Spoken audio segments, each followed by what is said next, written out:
as we begin. Panelists, and you can just kind of, this mic will catch your sound if you move it either way, all right? And if you'll just begin by introducing yourselves and just giving an open statement and maybe a little bit about your background and who you are. Thanks. Okay, Anitra Brown. I am the editor of the Orleans Tribune, and been in the business of media for a long time. So I hope that this is going to be an interesting panel and that I have something worthy to share.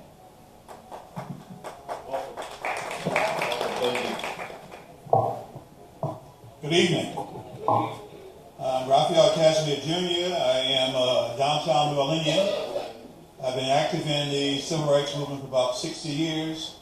I was a professor of history at the University of New Orleans for 37 years, and I have been active with the NAACP since 1960, serving 6 years as president of the New Orleans NAACP Youth Council.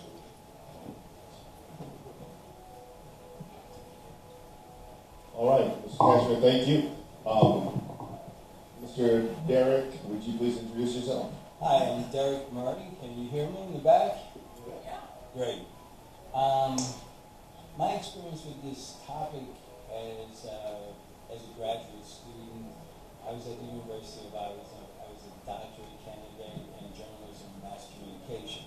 I did a dissertation on the representation of traditional African American culture after the civil rights movement. I looked each decade from the 1970s up to the present, and I was looking at traditional culture, which I was trying to see if we were going to have any changes or a consistency in how African Americans were depicted before and after we got enlightenment in the late 60s. So that's my representation with this topic. I used to work with Louisiana Weekly way back in the 80s before military service with the Army, where I also worked in armed forces radio and television service. Thank you, Mr. Murray. As we begin tonight, let's begin just simply by going maybe a brief timeline of where we've been in media as far as African Americans are concerned, and especially remember that it didn't get put on our agenda, but we specifically want to talk about the youth in media, black youth in media. But can we just kind of do a background of where we come from prior to 2019? Is that possible? Anybody want to speak on that? Yeah. I got involved with the NAACP Youth Council in 1960. And at that time, we were not only black, but we were young and basically poor. And we were growing up in a society which was dominated by men, particularly white men. And most of the members of the NAACP Youth Council, I'd say a slight majority were women. So from that perspective, we did not have very much power. Now, the voting age was 21. So most of us were not registered to vote. So we didn't have any political power. But we also didn't have the kind of credibility that you gain from experience. And I remember when we first started picketing 35 stores on Canal Street, and only young people would be fools enough to take on 35 stores. That's something that we learned later on. And we learned that one of our weaknesses was being young, because I learned as I got older that young people are being trained to become adults.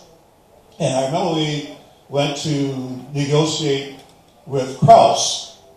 And the manager was very nice, and one of the things he said, and it's something that stuck with me for a long time, was put a tie on when you go to negotiate. People take you most seriously when you act more like an adult. But we learned that we got credibility because we were persistent. We stayed on Canal Street for more than 2 years, and I can remember during that time we were criticized even by blacks. I remember Louisiana Weekly had an editorial in which they criticized us for acting without adult supervision, that we were acting like children throwing rocks at their fathers. We had to picket WWL TV because we didn't feel that they were covering our movement. I remember when Time Picket Union moved into their new building on Howard Avenue, we picketed them.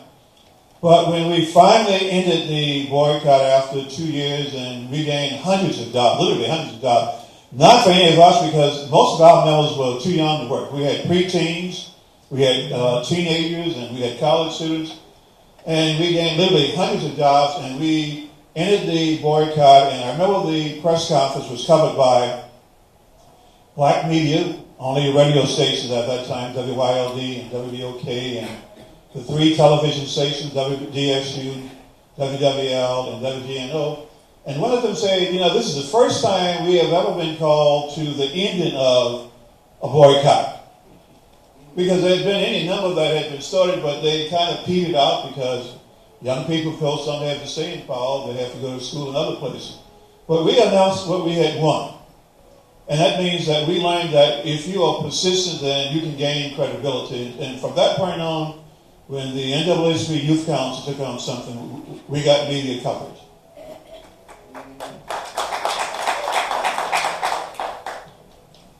Anyone else want to tackle where we've been in our history? Thank you, Mr. Murray, right? No, Mr. Cassimere. Thank you for that walk down where we've been in our history. Anybody else want to tackle that question as well too? Where we've been in media with Black youth?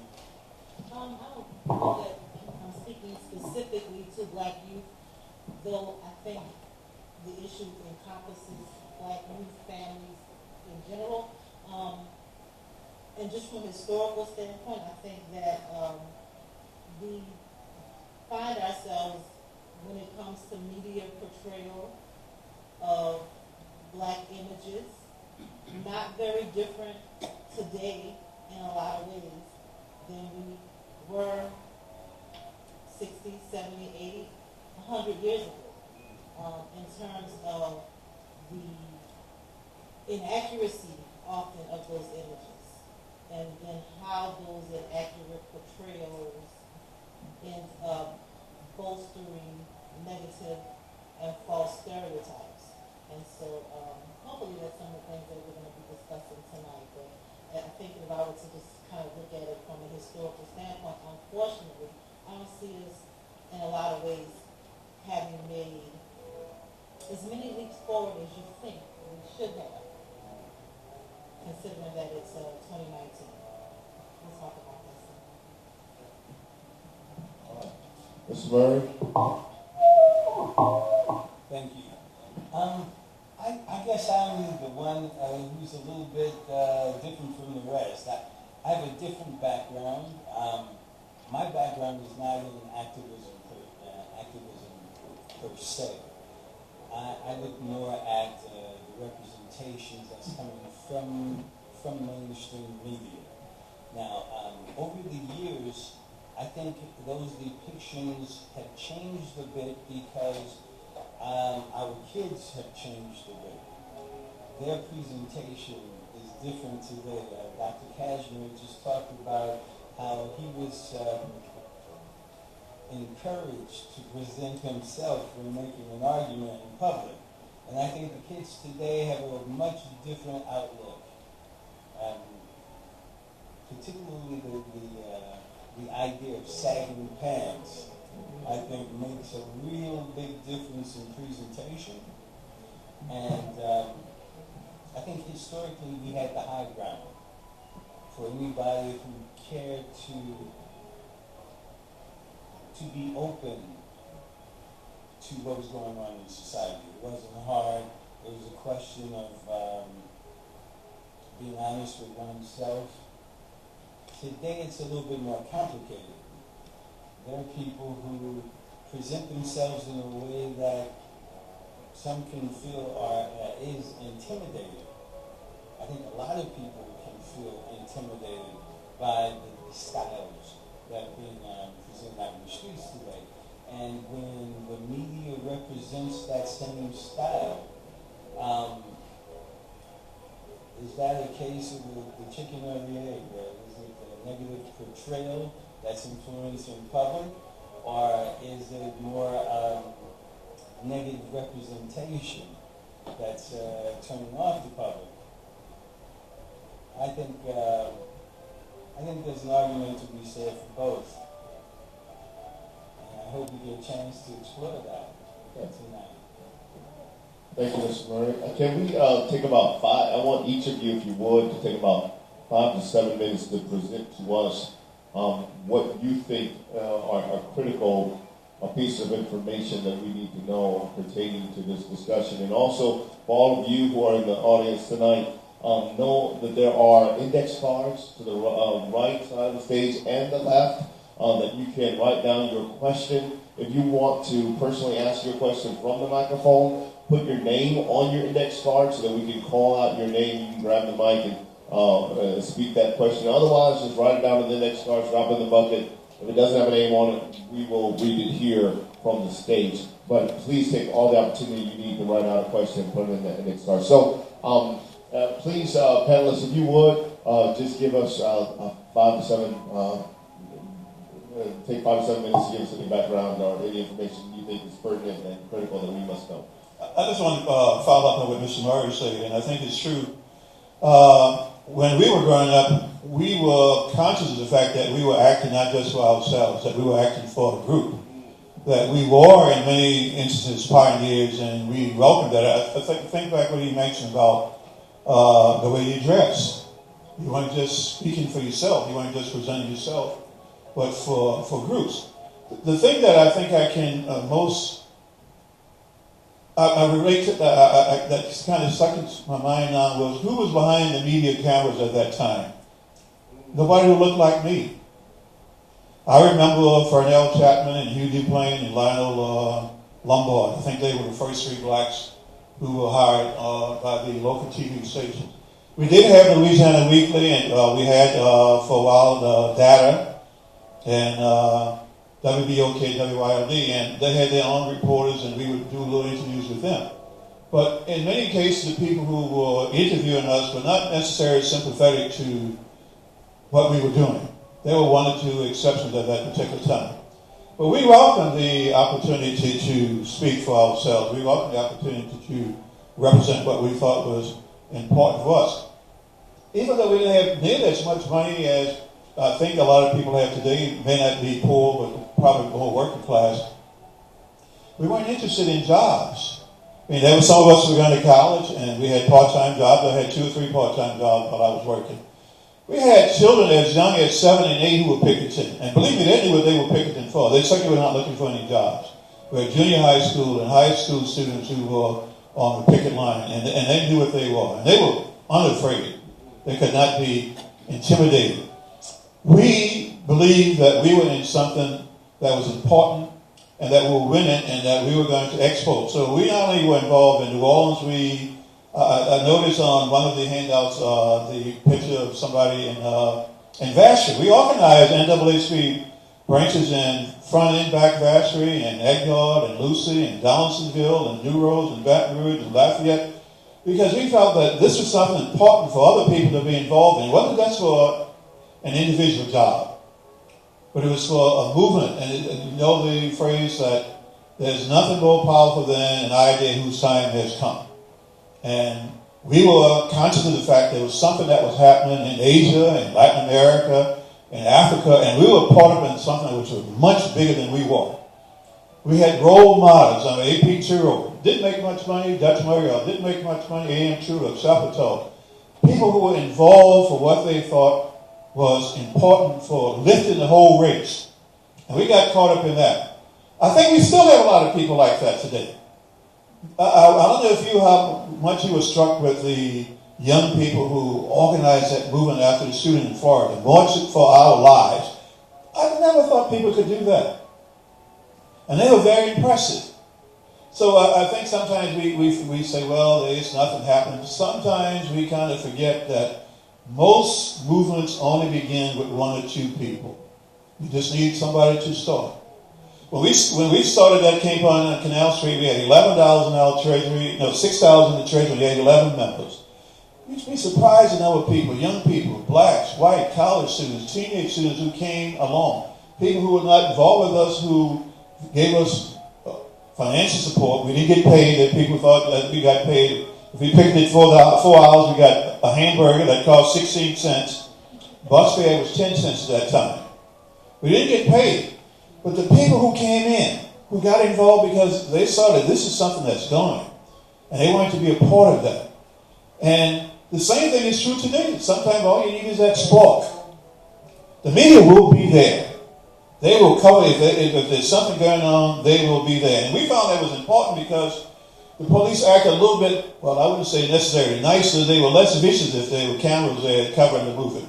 So we wanted the media there. They didn't have to be friendly, but we wanted to make sure that we got out the message that we were trying to get out. This is something that is big, and it's happening today.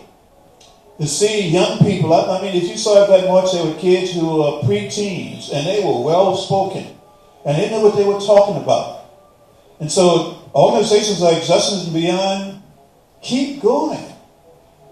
This diverse group that's in front of us today is proof that there is still a movement to be won. Sometimes I get pessimistic, but I say I better keep going because I might be wrong. And we can win. We haven't won all of the victories, but we have won some big victories. Thank you, Mr. Cassimere. Dr. Cassimere. So I'm going to talk a little bit about what I believe is the role of the media in accurately portraying, accurately reflecting the facts of what black, what it is to be black in our nation, and whether or not that is actually taking place when we look at particularly news media, because we look to that to be more representative of what is taking place or what's happening in our society. I am, as I said before, the editor of the New Orleans Tribune. I'm here in the place of our publisher, Beverly McKenna, who is ill and couldn't make it tonight. But I'm often reminded of one of the reasons why she started, along with Dr. Dwight McKenna, started the New Orleans Tribune in 1985. And part of their rationale back then was simply, and quite frankly, the reason why a lot of black newspapers and other black-owned media outlets began. They did not see accurate representation of black communities in mainstream media. And as I said before, and so they started their newspaper, and others were started so that they could tell those stories of positive things that were happening in the community, or speak truth to whatever issues were happening in the black community or impacting the black community. And as I said before, in a lot of ways, especially when we're talking about mainstream media, that has not changed. If I just threw out some words right now and say, for instance, if I say poverty and ask you to give me an image of an impoverished person, what comes to your mind? Is it someone that looks like, not trying to point anybody out, but this young lady in the green shirt? Or is it someone that looks more like me? And let's be honest, it's probably someone that looks more like me. That's because these are images that are still perpetuated by the media, and the statistics that I have, the statistics that I have are not from 1917, they're from 2017. Television news outlets and media, other newspaper reports. These are stories, articles that are either on television news or in other reports. Anytime that there was a story about poverty, 59% of the time, the images that were used were of black families, black people. That's despite the fact that in America, only black people only make up 27% of people who are in poverty. The same news media only use white images, or images of white people 16% of the time, even though they make up 66% of the poverty, people living in poverty. Let's talk about that myth of the absentee black father. If there's a news report, or whether it's television or radio or print, it's about 60% of the time that the absentee black father, that image is a black image. But a 2013 Center for Disease Control report tells us that black fathers are more engaged in their children's lives than any other race. Yet this image of the, fatherless black child is constantly perpetuated in the media. And so when I think of, when we sit to talk about those images of blackness as they're seen on the media, that's one of the things that I think that we need to be more cognizant of. We talk about welfare. If the news has a story about welfare, whether it's television, newspaper account, radio, 60% of the time, those welfare recipients are going to be portrayed as using images of black people, when in fact they only make up 42% of welfare recipients. So that disproportionate portrayal of black people in these negative stereotypical images is a serious problem that is still perpetuated by media not 100 years ago today. And so it's imperative upon those of us who consume media, and that's everybody in this room, to be more cognizant of those images that we're consuming, understanding that they don't necessarily reflect the reality. And I guess shifting our own thinking accordingly. Let me just ask you this question, though. Because we're interested in tackling the question why. Does it all go back to racism? Is it the distribution of power and the maintaining of that power as to why those images are projected? Because when I think about it, when I think of poor folks, often my mind goes to the poor people of Appalachia, who are dirt poor. Some don't even have electricity or running water, but you never see them on TV. Is it all about racism? Would that be what you would say, Ms. Brown? I would have to say that a big part of it is about structural, systemic racism. It's about who's making the decisions. And I'm not saying that it's necessarily this that it's always some malicious act, but that doesn't make it less of a racist act. Especially when you're talking about structural, historic, systematic racism. Unfortunately, in the business of news and journalism, sometimes folks are just a little lazy too. So all of that plays, gets into play. It takes a little more effort to go out and make sure that you're sharing this story or telling this story in the most accurate light. So you just got a lot of different things that play into that phenomenon. I know for myself personally as a journalist, and I work for the Black Press now, and that has always been my ultimate career goal. But I cut my teeth as a mainstream newspaper reporter who always felt a need to, because I was in that space, to make sure that, stories that I worked on and stories that I touched were honest and reflective and accurate in the ways that I that spoke to the community of which I was a part of. That I felt like that was a part of the reason why I was in that newsroom. And I think that if we had, and there are good reporters of all ilks, and so if the reporters and the journalists, whether they're black or white or otherwise, who are in those spaces, also take on that mindset, I'm not saying that it's not happening, but that is a big part of moving the other direction. It has to be a conscious effort.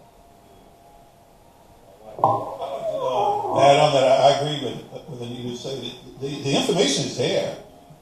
The majority of food stamp recipients are white. People know that. But I think, again, and part of it is the agenda of black politicians. We allow other people to put a black face on poverty. So we get out there and we push for things that, of course, are going to benefit blacks, but at the same time, I've never seen a survey on the white couple in North Dakota. And if there are 1,000 blacks in North Dakota, that's a lot. And the wife was saying that she couldn't afford to work because if she earned a little bit more money, she'd lose her food stamp benefits. And she was waiting until her allotment got in first of the month. And she would go shopping so she could find bargains if she shopped between 3 and 8 o'clock in the morning. That was a white couple. Nobody talked about that.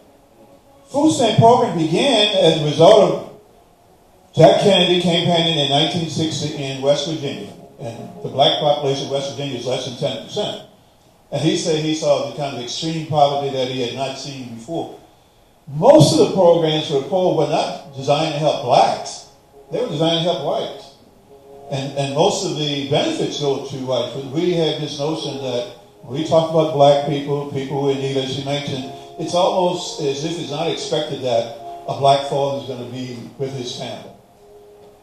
Almost people brag about it. You know, this athlete, he was raised in a 2-family home. But I grew up, even if the parents were not married to each other.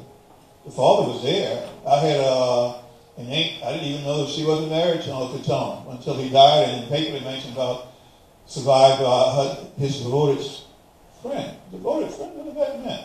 But he was always there. He took care of his children. So I'm saying the media controls things differently. Again, our friends on Fox, I mean, I say they have the same facts. I mean, they have the same facts, and how they can come up with different interpretation. Mr. Trump is never wrong, and Mr. Obama was never right. That's no accident. But we have to challenge this, and we have to continue challenging. We can't get tired of challenging our falsehoods. One other point I want to make, and then I'm finished. We have to make sure of what we are saying is true. And that's one of the things I learned. I used to handle complaints with NAACP. That all blacks tell the truth. And one of the things that we had to do to protect ourselves in the media is, okay, this is your complaint.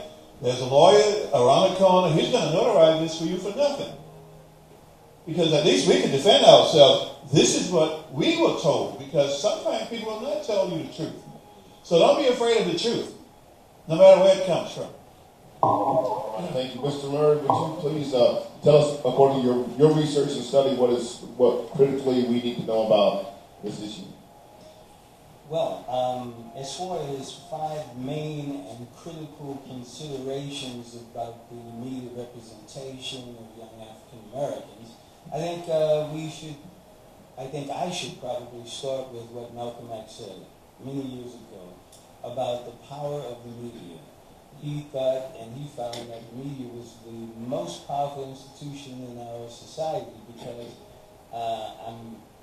I'm not quoting him directly, I'm paraphrasing him. The media has the power to basically make those who are wrong appear right and vice versa, those who are right appear wrong. And with that type of power, you can basically set the agenda and execute the agenda you set.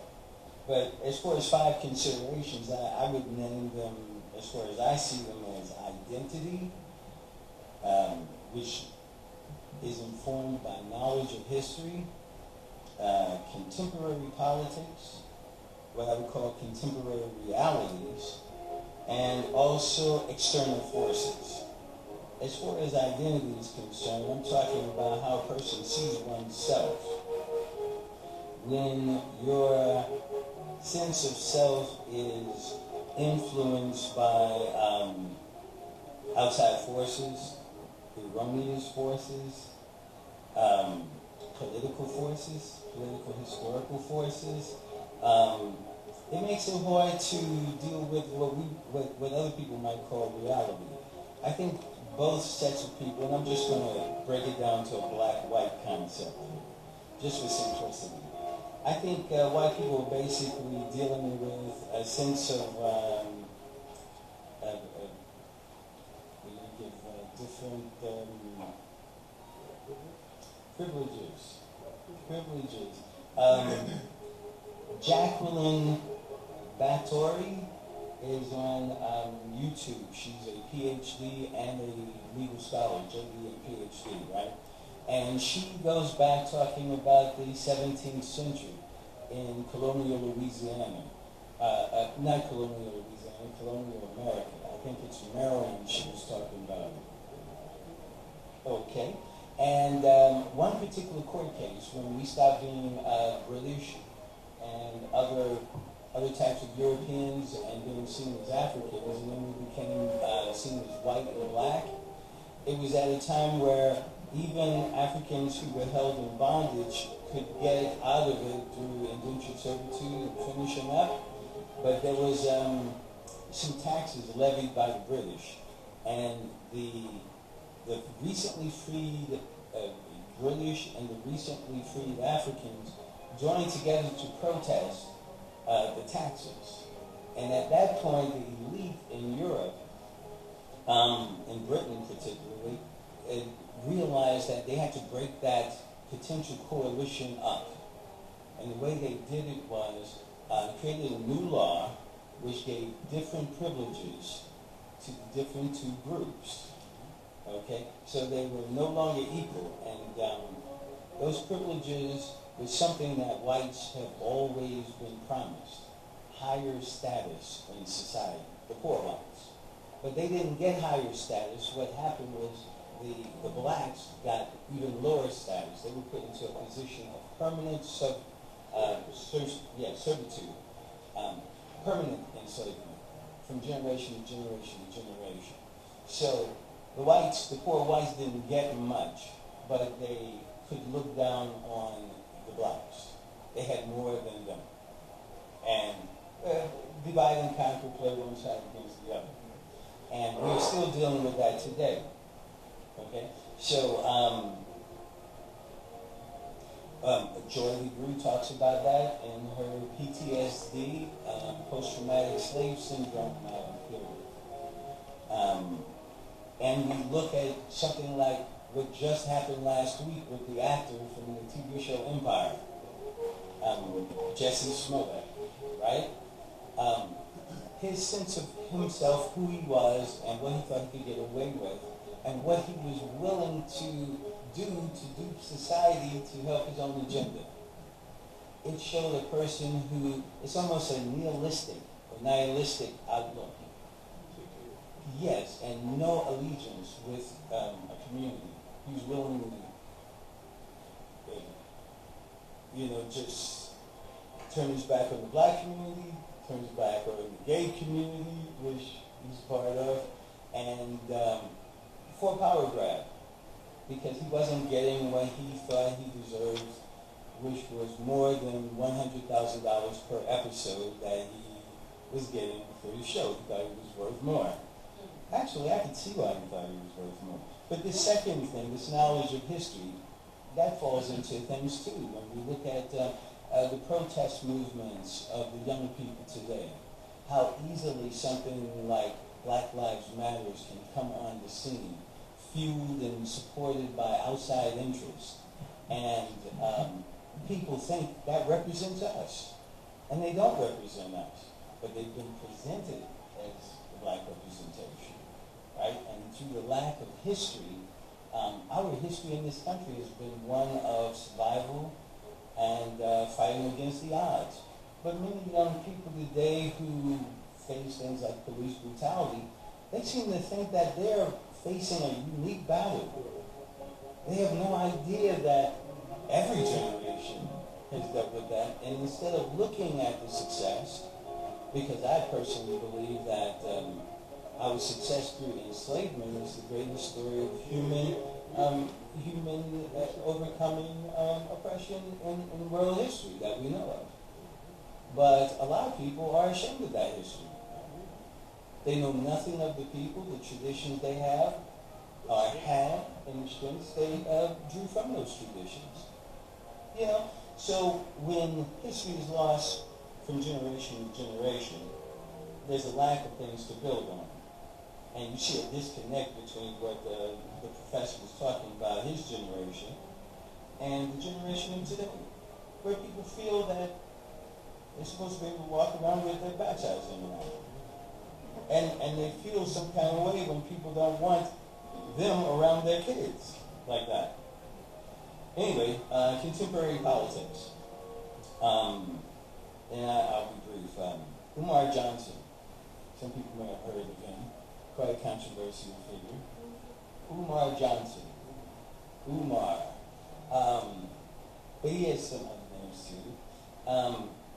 He's a very fiery, probably one of our most fiery orators, and I understand that he opened that school that he's been getting money for and was roundly attacked for. But anyway, I was watching a video on Umar Johnson interview, and he talked a lot about the political history, how each president in our modern history has attacked African-American masculinity and malehood.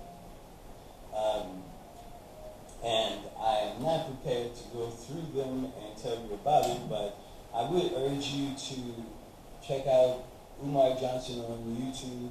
That's U-M-A-R Johnson. There are also contemporary realities. Jaron Lanier, he is considered the father of virtual reality. And he's a veteran of Silicon Valley. And he talks about social media and the role that social media has played in society in forming our concepts of each other. Today, in some ways, we're closer than ever before to each other and to the globe. Right? You talk to anybody. Google gives you a translator to communicate in different languages without ever having to learn. Right?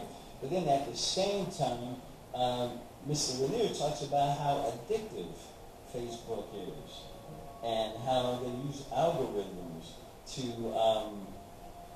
to give you what you want, to give you what they have realized that you want from your behaviors. And by having what you want repeated to you, I think he used the term echo chamber. It gives you a great sense of yourself. You think you're out there fighting the power, and you're not doing anything. Finally, external forces. Russia has been talked about a lot in our politics recently, and we're talking about Russian interference in our elections. But Russia has been interfering with us for decades. Yes. Through our social media. See, our minds are wide open. It's the back door into our subconscious.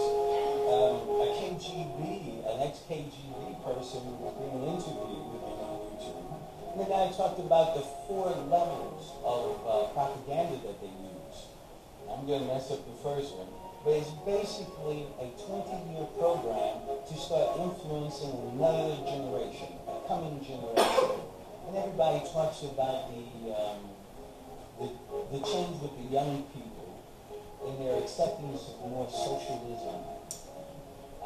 We have the phenomena of Alexandria Ocasio-Cortez, right? And her views and how someone is catching on. Politicians on the left and the right are pandering to her because she represents a new generation of voters, a powerful new generation of voters. All right, the second stage the Russian talked about was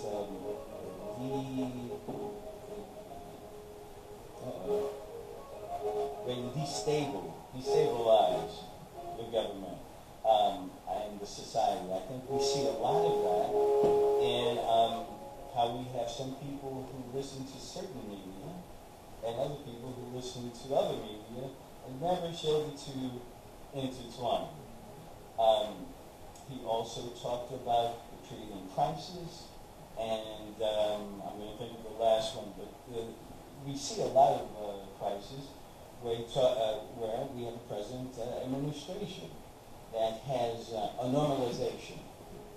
Done a lot of strange things, different things, unique things, but we have that fourth stage he talked about, the normalization of these strange things. We have come to accept a lot of deviant behavior that we never accepted before. And you put all of these things together, identity, knowledge, or the lack of knowledge of history, contemporary politics, I'm talking about the last 40 years, and contemporary realities, things like technology, particularly social media, as opposed to the World Wide Web or internet or the email. But this Twitter, this YouTube, and this Facebook, and a bunch of others that I'm not talking about, it's constant and insidious. And then finally, external forces. I'll say Russia again. I understand the African American community was a major target area for destabilization through things like Black Lives Matter, where you had a lot of protests, a lot of that type of thing.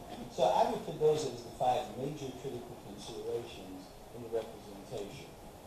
Thank you, Mr. Brown. We are going to move to, unless if any of our panelists have a quick response to that, that's fine as well, but if not, we're going to move this to questions from the audience. All right?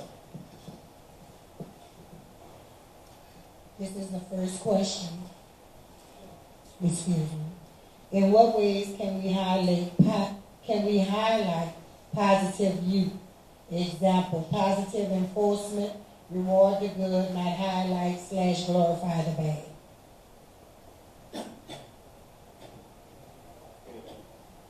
There are a lot of things that young people do. I'm trying to remember, maybe about 15 years ago, we highlighted a young lady who had a program where she was feeding the poor. I think she was about 10 when she started. Lived in Carrollton, and she was recognized by President Bush. There are other things going on there where young people are doing things that we think of as being ordinary, and in a sense they are ordinary, but nobody's paying much attention to them because they're not sensational. So we need to recognize positive things that are being done by ordinary people that affects more than just that individual. Yeah, certainly any opportunity, and I guess my question will be, because if we're talking about what can I do as an individual to highlight,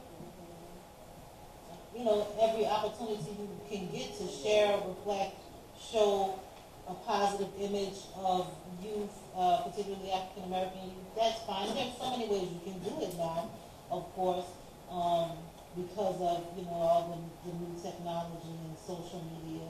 But I think when we talk about traditional media and the images that we see and how we as individuals can impact what we are fed through those channels, I think one of the, it's key to remember that media outlets, your newspaper, your radios, your magazines, whatever they are, at the end of the day, we like to think of them as these wonderful, social institutions and they're part of our society. They're businesses. And how do you impact any business that you may have an issue with? You do it by your dollar, by whether or not you have a subscription to it, by whether or not you're supporting the businesses that are advertising in it. And so I think one of the biggest ways we can have a large-scale impact on what we're getting from, or the images that are being perpetuated in media is how we respond to them through our own, through the probably one of the, I think our economic power is even more important than the vote. Voting is important. And so whether or not, how you respond to these, to the outlets that are perpetuating images. And so, if there's constant negativity, negative images that we know aren't reflective of what really is accurate in society being perpetuated, you have to really question, whether or not it's a good idea for you to have a subscription to that magazine or to that newspaper, or if it's a good idea for you to turn on that station. And then even beyond that, because while circulation and actually turning the channel on, ratings are important, media outlets are businesses that make their money from advertisers.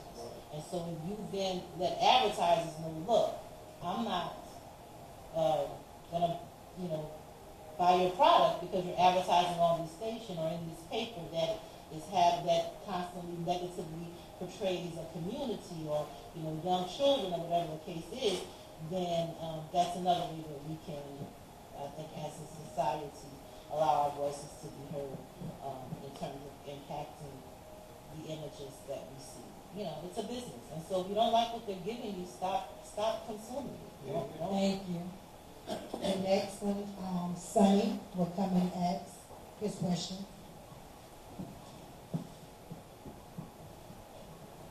I'd like to thank y'all for coming out. But a lot of the youth that I know personally, 10 to ages 35, they all have daily been doing substantial work, some phenomenal stuff. Beyond just this feeding the homeless, but actually clothing them up, helping them to find houses, and following up the steps to do that. But these things aren't being highlighted because whenever we reach out to the press, be like, oh, these stories don't sell. They don't want to, highlight these images of positive black youth. They'd rather keep the stereotype or the narrative of the subject of the crime, rather than to show that we actually are more positive than what the narrative speaks of.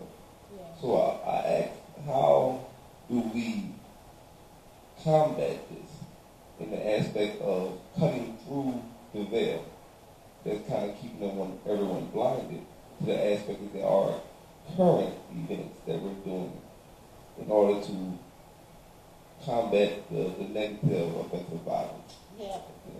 I'll just start by saying this, and just to share anecdote with you. A couple of years ago, I was at a banquet or something like that, and there was a pretty prominent gentleman who was doing some important things, and the Tribune had done a great story on what they were doing. But during this event, he got up there and was complaining about the fact that other outlets, mainstream ones, had not done any stories about, the activity that he was involved in. And I guess I kept thinking, well, why aren't you happy that your story was in the Tribune? Why isn't that enough? Why isn't it enough that, your story was on WBOK? Or why isn't it enough that it was in the Louisiana Weekly? So part of that is, stop worrying about whether or not, and no slight against any of these institutions, but stop worrying about whether or not the Picayune or the Advocate, a WWL, a WDSU picks up your story. There are, just offhand, I'm thinking a half a dozen black-owned media outlets in this city. And our resources, I'll be honest with you, we don't have the staffs of those, these huge staffs. But if you get us information, we will do our best to get it out there. We may not be able to come to everything, but you let us know what's going on, we'll get it out there. So stop worrying about whether or not it's in the Picayune. Get it to the Tribune, get it to the Weekly, get it to Data, get it to BOK. Call Jeff Thomas over at Think 504. We have to, what do we do when when there were places we couldn't go eat? We made sure we had our own restaurants and we ate in them. What did we do when, there were places we couldn't go? We built our own, we have our own. Stop worrying about getting them, if they get there, fine, but if they don't, you're going to be okay.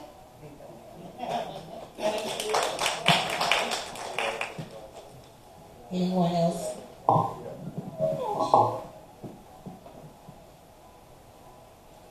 Thanks for your question. Before I get to it, I just wanted to touch on the previous question. I agree with the panel about giving the advertisers some feedback. You know, that's very important. You can write in. Well, let me go down the list. First, I'll say work with the media, the news media directly. For instance, do reporters have your contact information? Can they call upon you as a source? Do they know what you're interested in, what your level of expertise and your area of expertise? Have you presented that to them? Or are you waiting for them to go and do all the work and you go look in the paper and say, oh, look what they did or didn't do? It's a small community. And in technology, it's even smaller. You know? Talk to these people. They're regular people walking around in 2 legs and all that. Share. They don't always know what's going on. Sometimes, to answer some of your questions, you know things going on they don't, and you can hit them. Also, collectively work with your comrades to push certain things, maybe through social media. Again, addressing your question. You can give it a few people. You can organize and send out multiple postings on Facebook to certain groups. And not just you in this group, but all 5 of you in this group, and all 5 of you in that group, and all 5 of you in that group. And the way people take and repost things, you can start a wave. Okay, and then finally work with the advertisers directly. They are trying to influence you. Because believe it or not, some communities save a lot more money than others. Others spend a lot more money. See the ones who spend it, no matter what you look like, they like you the most. Because they make the most money off you. They may not want you around, but they want your money. And if you tell them directly what it will take to get your money and your comrades' money, you can kind of sidestep the media part of it. And they tell the media, no, we want some of this because I've talked to you and your boys, and I know. Finally, directly to your question, organize the youth. And more than, and a lot of people say that, but look, find out why. The why, what, how, when, where. Find out why they're not organized already. Find out what it will take to get them past the fear they have to actually come together and try in a unified way. Find out how you do it. You might even take a survey, a little survey, 10 questions, and just informally, say, look, what would it take? If you had it your way, how would it be? What makes you comfortable? What makes you uncomfortable? What does it take to get you in a room with an agenda? We go through the agenda, work through these things, come up with new ideas, work on that for the next meeting, That kind of thing possibly helps. Thanks for the question. Thank you. Anyone else want to tackle that question before we move on to the next one? I agree with everything that's been said, and learn to listen to young people. And I like what Anita was saying, because one of my students worked for the Tribune, and she did an excellent article for me, and I had it framed, and I had it in my office, and people asked questions about that. But I was chairman of the awards committee for the NAACP for about 20 years, and I always looked for people who didn't get much notoriety. So where did you find this person? Somebody who was walking the streets of the lower Ninth Ward on her own anti-crime control, somebody who had some program that nobody heard about. And those are the kind of people that we honor. But I thought back to something that happened. My granddaughter was going to nursery school. She must have been about 3. And she came home one day and she said, "What did you learn today?" And I thought about it. I said, well, I learned that when my students have something to listen, when my students have something to say, I listen to them. And she had something like a pointer. Good answer. She gave me a cane. Listen to young people. They're smarter than you think they are. All right. Thank you. We're going to move on to our next question in just a second. Just a technical issue for tonight. We're going to do this Baptist church style. We are short about $30 in our offering for the meal tonight. So brothers and sisters, we need you to dig deeply And if you could contribute to that meal tonight, we would be very, very, very grateful because it enables us to give another meal on next week of red beans and rice, meatless and meat filled. And so if you're able to give tonight to get us up to that total that we're missing in deficit of $30, we'd be greatly appreciated. All right, if you're not, then we understand as well too. But if you want some more red beans and rice over there, help yourself as well too. All right, next question. Yes, Reverend Dr. Ernest Marcel. Reverend Marcel.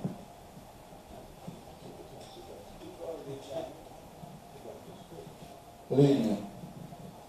I listened to the panelists. I wasn't able to understand everything you always saying because I have hearing aids and I broke them, so I got to wait on the VA till they're in place. But normally I'm quiet and normally I don't say anything. But Mr. Chapter talked about the boycott on Canal Street for many, many years ago in the early 60s. In fact, I was a part of that boycott. Of course, I knew you and Lula Sonia, president of the Youth Council for NAACP, who were also part of the demonstration, and I worked along closely with him. But over the years, I've been quiet, dormant. I don't say anything. Many people know that I'm the first black state trooper, but that's all they know. Mm-hmm. They don't know that we have almost 400 black troopers now on the job, many of them in high-level positions, but the only reason they're on the job and the only reason they're in high-level positions is because of a lawsuit that I filed against the state. And the result of filing that suit, many people became, at least two became superintendent of the state police, many of them in high-level ranking position. But my life I was set up to be killed twice for filing that lawsuit. Okay, that didn't work. So a contract was put out on me for filing that lawsuit. That didn't work either. But see, people don't know anything about that. But what all I want to say, and I'm going to be brief too. Most people don't know that the Mission facility in the early 60s, I was responsible for, I filed a lawsuit against MSU, I was responsible for them promoting black. But they had over 14,000 employees, 500 supervisors, one black, and that one black was over housekeeping. Okay, now, the one problem that we have in the civil rights movement, one of the reasons we haven't accomplished as much as we should, and one of the reasons we're regressing instead of progressing is things like this. When I was 5, I had a lot of people in my corner. When my case came up, not one person showed up. Okay, Sears Roebuck, when it was on Common and Verone. So some of y'all, most people probably don't know about that because that's been many years ago. I was the one filing a complaint against Sears Roebuck for them to hire and promote black clerks. See, people don't know these kind of things. And across the river, this place, right across, what's the name of this place right across the river? Well, I can't think of it right now. But anyway, you can accomplish some things, but it's hard to really do a lot when you're by yourself. I was also a part of this over 7 years ago when it was established. I was also a part of this, and there's so many other things that I've accomplished. Me and God. The only thing I was able to accomplish was God was with me. But if I had black folks standing with me with some of the things that I did, I could accomplish a whole lot more than what I did. Thank you. Thank you so much. The next question is, when the media talks or portrays crime, why are images black? Well, it's the same when we talk about the images of poverty or,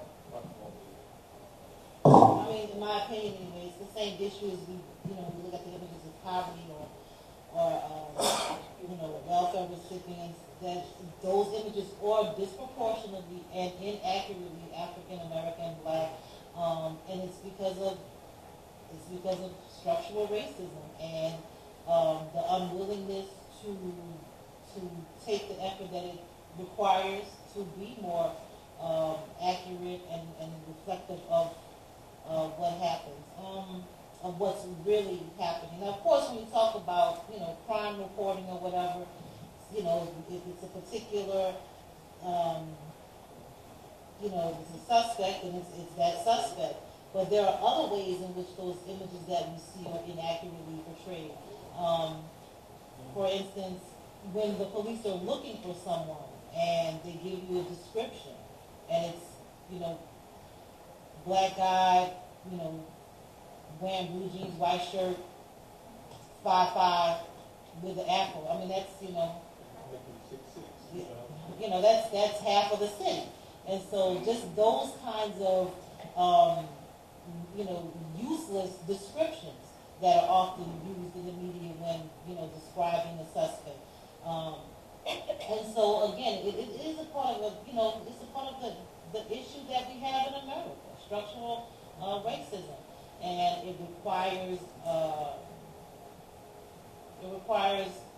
a conscious effort to do something different.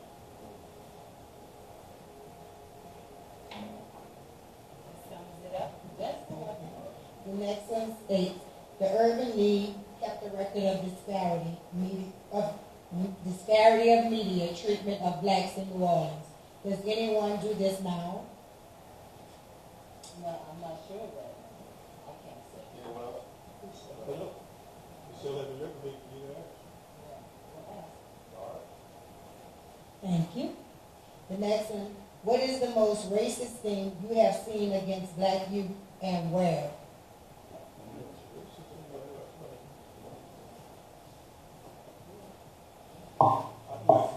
It is the most racist. I was young and I was black, still am. One of the most racist things that I can remember was my first little protest against segregation was to turn the screens around on the bus so I didn't have to read it. A lot of people don't realize that until 1958 there was a screen that separated black and white passengers on the bus. And I used to make my little protest by turning it around so at least I didn't have to read it. And I remember when I was in junior high, I was on my way home from Bell. And I turned the screen around and an older white man demanded that I turn it around. Of course, he was used to his commands being obeyed. And I refused, and by chance, 2 white policemen got on the bus. And he threatened to have me arrested if I didn't turn it around. They were looking for somebody on the bus. He was in the back of the bus, and they got him off the bus, and then they passed, and he didn't say anything to them. But after they got off the bus, he called me a lot of bad names, but he turned the screen around. I didn't. And in my mind, that was my first little civil rights victory. I was 13 years old. And I thought about that maybe about 25 years later when I was in the supermarket behind 2 older blacks, and they were bemoaning the changes that had taken place in society, how much better blacks were treated when we were in the back of the bus.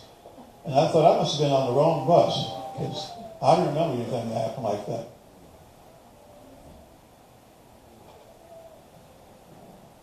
Please, anyone else? What have you seen within date that's been released within your field? Say again? What have you seen today addressing today's youth that has been extremely racist within media today, currently? Within media. With the meeting of just today, I think the biggest change is, and it's something I used to ask my students over the last 20 years, why aren't you guys protesting? I think the difference is job insecurity. When I was in school in the 60s, it was always a certainty if you finished college, you're going to get a job.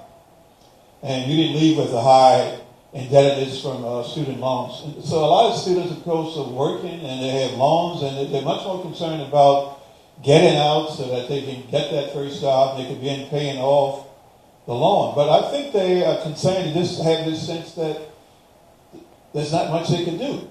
he mentioned something that made me think about changes in society. One of my students, and it must have been about 1989, said, Dr. Cassimere, I think I was a victim of racial discrimination. I said, we must have made a lot of progress. If you think you were a victim of racial discrimination. We knew.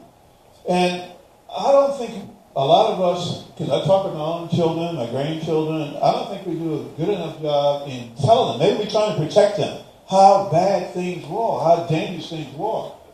And they don't know. And they don't have the same appreciation. They kind of think, well, things are bad, but you always could go to these places. And I remember my two secretaries, and I took them to lunch at Dookie Chase. First time I'd ever been to Dookie Chase. Well, where did you go to prom? Well, we went to Sheraton. Those are not options that we had. So I think, again, maybe a little bit of the fault is we don't relay enough of our history to our young people. I think when you talk about racist things aimed at young black people in the media, is that my fault? Okay. I think you might have to look from other sources for that. For instance, notions of what success is, what they show us, what success is supposed to be, what a good education is. A lot of people think a good education is going to school with white people. A lot of people think a good, successful education is being in a college prep program and going to college. College, everybody doesn't have to go to college. All of the jobs, all of the good career options. How many times do we see media reports telling us that being a community leader in your community, being a business owner in your community is success, as opposed to going and get a job, going and get a credential so you could go work for the white people or work for corporate America. I shouldn't say the white people. Corporate America, corporate jobs. Go and get degrees that put you in a lot of debt that may or may not lead to a job, or that may or may not put you in a position that if somebody arrests you for anything, just that arrest on your record can hinder your applications all the way through for the rest of your life, as opposed to having a trade and being a licensed tradesman and tradesperson in electronics, electricity, plumbing, carpentry, where you're your own boss. You make your own hours. You hire people who you want to hire, regardless of if they have a criminal record or not, if they've ever smoked weed in their lives or not, without a urinalysis test. You can do all that.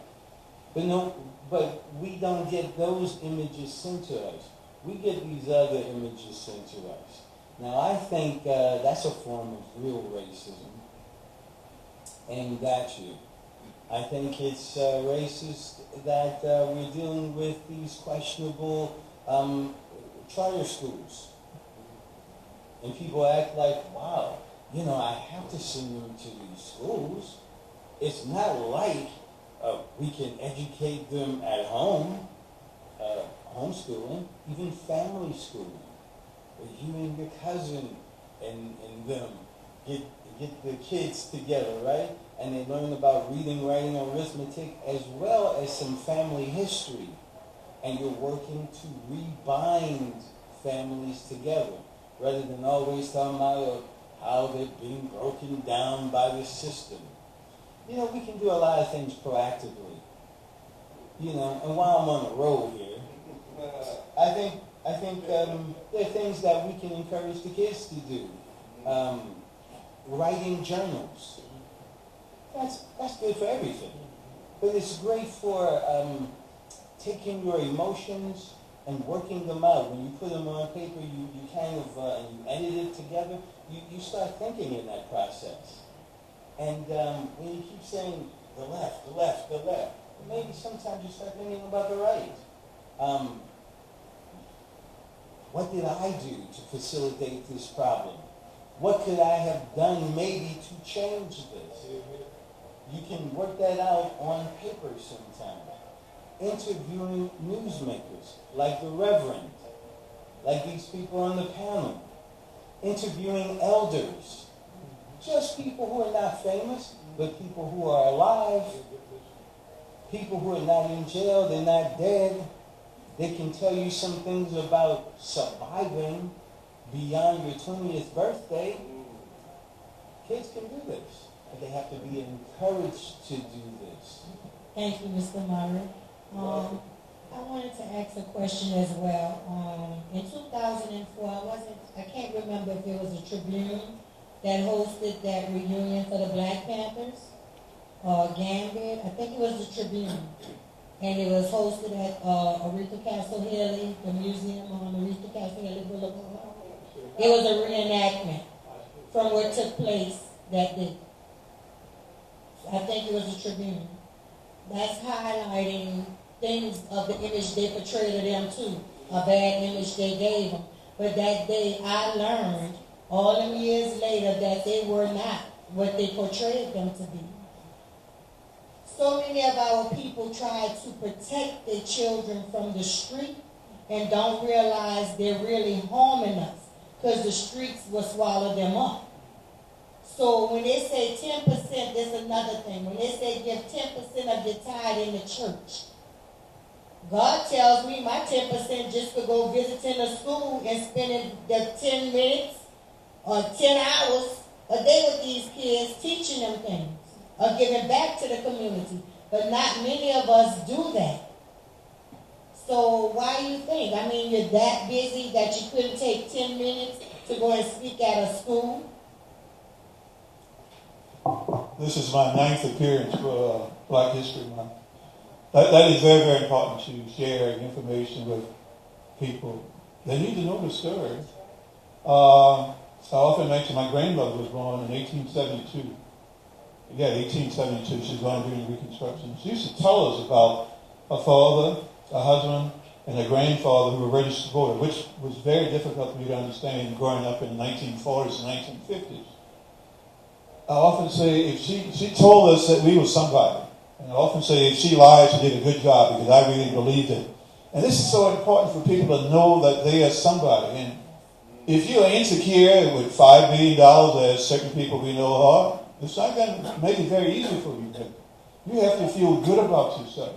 Not better than somebody else, but know that you're somebody. And I think we need to do a little bit more of that in our churches and the schools. And I spent a lot of time going into schools and spending time. I make some people, I've been retired for 11 years. That only means I do the same thing. I don't get paid for doing it. But we need more of that.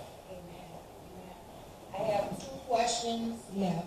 One of them states, so we know why, but what more can we do to help change structural and systemic racism? Actions that will really alter white consciousness and justice in our portrayal of all people. Okay, I'll say this. I just did this a couple of months ago. Actually, I did this kind of seminar thing on structural racism, and it was not a lot of things I didn't know, but what I think I was most impressed with was at the end. You had to leave there with what can I do in the space that I'm in? So whatever it is, and this goes for everybody, black, white, Latino, doesn't matter, whatever space that you're in. So, because it's structural racism and it's everywhere. It's in our financial system, it's in our healthcare system, it's in our education system. It impacts in every area of our society. So whatever space you're in, you need to work to make changes. Bottom line, if you're in banking, start looking at who's getting loans, who's not getting loans, what those interest rates are. If you're a teacher, start looking at how you're disciplining in your classroom. Are you yelling at black kids more than you're yelling at white kids? If you're a hiring manager, are you ignoring ignoring resumes because the name is Shakisha and not Ann. You need to start in whatever space that you're in to begin to challenge these systems. That's what we can do individually. And then if we individually make a difference in the spaces that we're in, collectively, we challenge the larger systems. We push for changes in policy. That's when we start challenging our system, our government systems, and our elected officials, and we do that collectively. And we can do that. If we can get out there and protest an entire Super Bowl, then I think we could, make some changes. Yes, and protest and get things done in our political system. So, as if we want to. Thank you, Mary. Thank you, sister. That's an interesting question. I tend to think to cause change, there's only one person in the world you can change. Right. You see, we can. I saw an article recently talking about the high levels of suicide among young black boys. On Facebook, I always send this same post over and over about how showing examples of oppression over and over and over and over, trying to change some people's minds whose minds are not going to be changed, right? And you're driving yourself into depression, frustration, suicide many times. Look, here's something people don't seem to understand, because it may not be popular, but we had a history before enslavement. We had a history before Christianity. We had several 100,000 years of successful history with African traditional culture, which most of us don't know anything about. But you see, here's something. All these holidays come around, 4th of July, you know what I mean? Tens of millions of dollars we spend right here in this city. If we would do different things with our money, could hire ourselves and nobody be unemployed. You see, but we want to go into the system. We want to get other people to change and accept us. Maybe what we should start trying to do? Respect ourselves. Respect our own traditions. Well, first, learn about them. See if there's anything worth respect. And then you might find that most of the real successes we've had, don't come out of the church. They didn't come from Jesus. Right? And I'm not just talking about religion, but I'm talking about family structure. How you do home training. Remember we had that term, home training? That same term is translatable in many African languages. Your main training used to come at home. I don't know if you noticed, but I'm from here. I left in 91. I returned in 2007. People don't know how to speak to you. People don't know how to say basic courtesy. They're not being taught.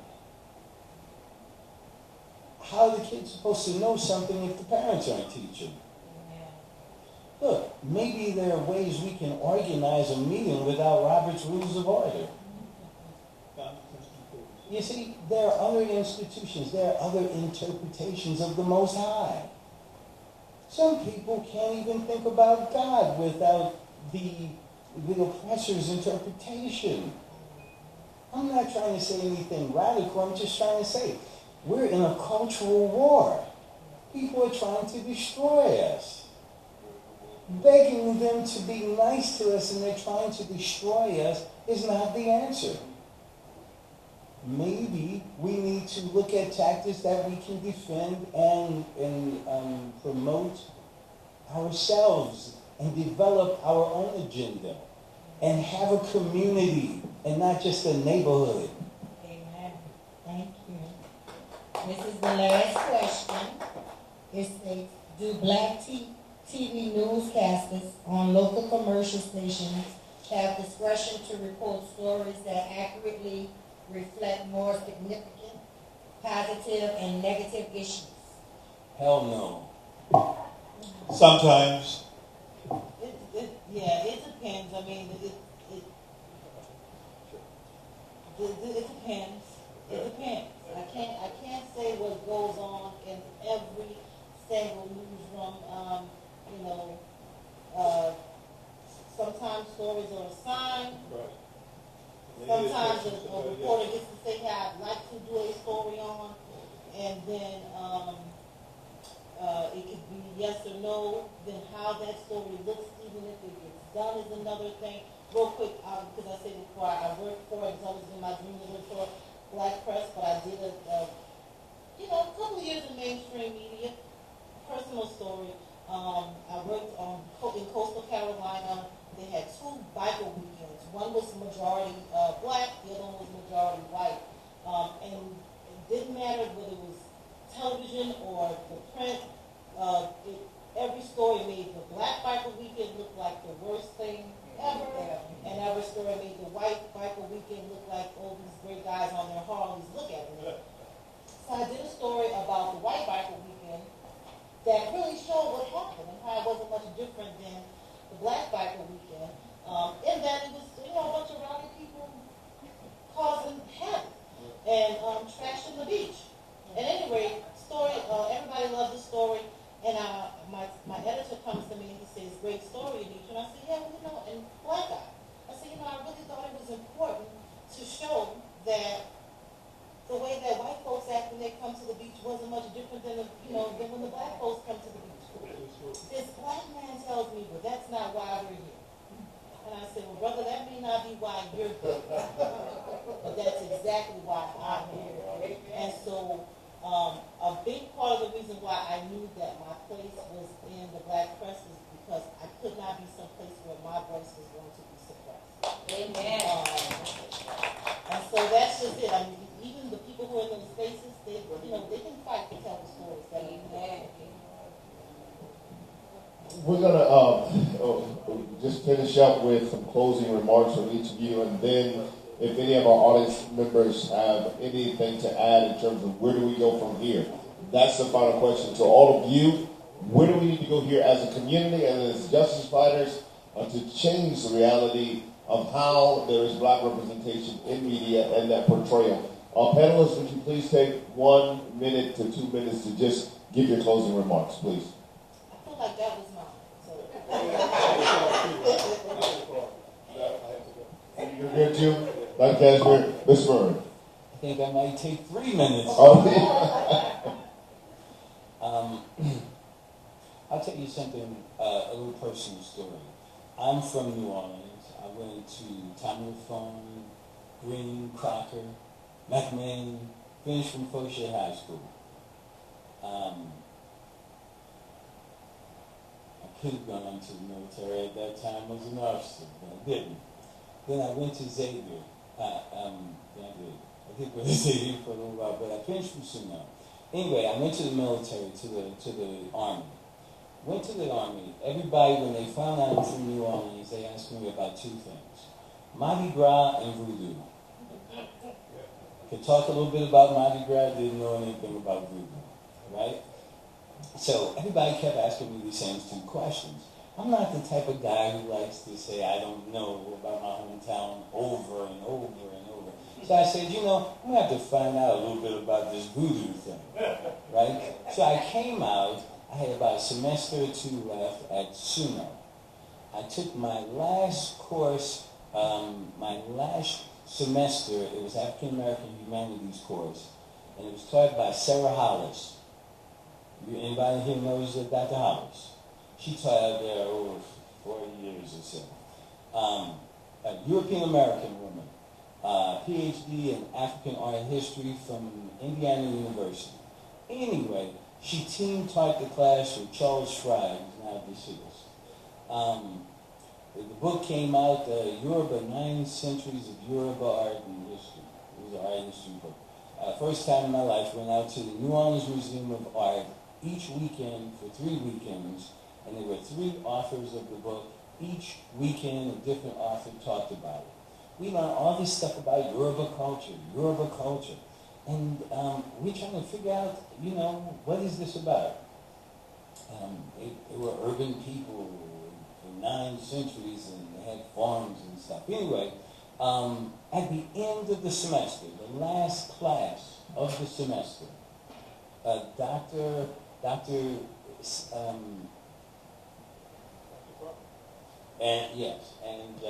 Sarah Hollis tells us now, in New Orleans, the Yoruba culture is what they call voodoo. And everybody's like, wait a minute, where's the fire? Where's the dripping blood and the horror movies and all of this kind of stuff that we saw in the movies, right? And we found out there wasn't any of that. There were these African people who had high civilizations for hundreds and thousands of years, who had artwork. They were doing intricate iron casting artwork, many of which is in the New Orleans Museum of Art. When European people were not even on the world map yet. And I'm like, wait a minute. Didn't Africans come from running through the jungle with no clothes on, swinging from trees like monkeys in some deep dark hole and stuff like that? Yeah, there's no jungles in Africa, there are forests, first of all. But, we were seeing those movies. And had nothing to do with reality. Okay? And we realized, wait a minute, to justify the history in this country and what had been happening to us for generations, to feel that their ancestors weren't the savages that they were saying we are. They had to put it on us and justify it by saying, look, they were so bad off, we actually did them a favor bringing them here. And I realized, wait a minute, I'm basically in graduate school, and I just learned how to study, use some study techniques, group study, rewrite your notes, form questions from your notes. I didn't learn any of that. And I had a bachelor's degree. We have to question. We have to question some things. And back in those days, that was in the early 90s. It was, it was based on what books were in the library. Now you have access. You don't even have to read. You can watch a video on YouTube telling you all kinds of incredible stuff. Anyway, what I found out was I didn't come from a savage past. Yeah. Some people were blessed, like the professor here. They had relatives who could tell them things. I came from one of those families who thought, oh, you're doing well by going to mainstream schools, and things like that. But identity, how you feel about yourself, will determine how you react when you have a challenge. Will you drink about it and just try to forget, and then the problem is there tomorrow? Will you smoke something? Or will you realize that, guess what? I think I have it hard, but I don't have it hard at all. How can I even think I have it hard? Thank you so much for that. Thank you all. Mr. Murray, Dr. Cassimere, Ms. Brown, thank you so much for being with us. Can I give them a hand, please, for their excellent